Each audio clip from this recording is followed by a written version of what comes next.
Well, new tonight, if you're in the Murrells Inlet area, either very early in the morning or in the evening, you may see groups of peacocks. That's right, peacocks. News 13's Adriana Lawrence tells us how this non-native species got there and what's being done to control the population. What are y'all doing? Get off that car. Get off that car. Not something you see everywhere. Sailboats, goats, 200-year-old trees, and peacocks. It's what makes Murrells Inlet, well, Murrells Inlet. Take a drive down Murrells Inlet Road and look up. You may see something even I couldn't believe. And all of a sudden I look up, and there is a whole group of these. Al Hitchcock is known as co-owner of Drunken Jack's and for the goats on Goat Island. But you may not know, years ago, he adopted a few peacocks and took them to Goat Island to share with marsh walk goers. Thought that people would be interested in them, to watch them. They're very beautiful animals. After 6 years, a storm blew through and the peacocks flew off into one section of the inlet they now call home. Hitchcock says because so many people feed them, they're the community's now. They belong over there. But when they were over here, I would claim ownership to them. But since they left, they deserted me, and they found a new home. And find a new home they sure did. Chris Gilliard works for FedEx and says he frequently sees them when dropping off packages. That's what caught my attention, was the sound when I first came out there, because I didn't see them. And then when I heard the sound, that's when I looked and I said, oh, wow.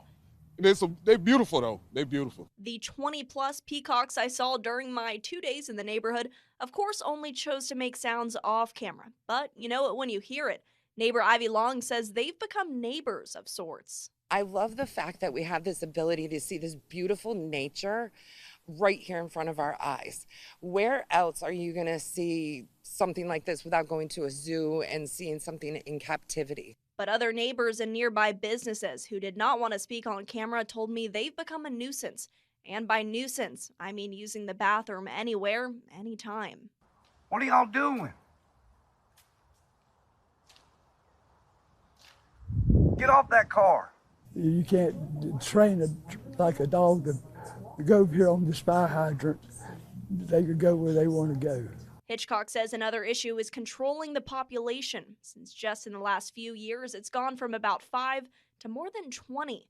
Long says many on her street love their unique neighbors, but if the right owner comes along willing to take them in, she'd be all for it. And it would be very sad to see them go, but if they could go to a place where they would be able to flourish and have a better quality of life, by all means. But for now, the peacocks strut down their quiet Murrells Inlet street, shaking their feathers and looking for that next flower bed or breadcrumb. You gotta love it. I do love this story. I do love it. They're beautiful. They are beautiful. And so you said that they allowed you to basically walk right up on them. I swear, I was a foot away from them. They were, wow. And they fly. You wouldn't know it, but they can fly. They're soaring through the trees of that street. Oh, it's incredible. Hanging out in trees. I don't think I ever knew that about them. So the people in that area, do they have any way to control the birds? So I've heard they have reached out to the State Department, local departments. We did too. And DNR, they said that they have no authority over non-native species and to contact local animal control. So we contact animal control, and at first they said they only respond to dog cases and to contact DNR. So I asked again, I contacted the county, and they said because the birds are abandoned, there's nothing they can do. Right. Very, very interesting story. Adriana, thank you. Thank you.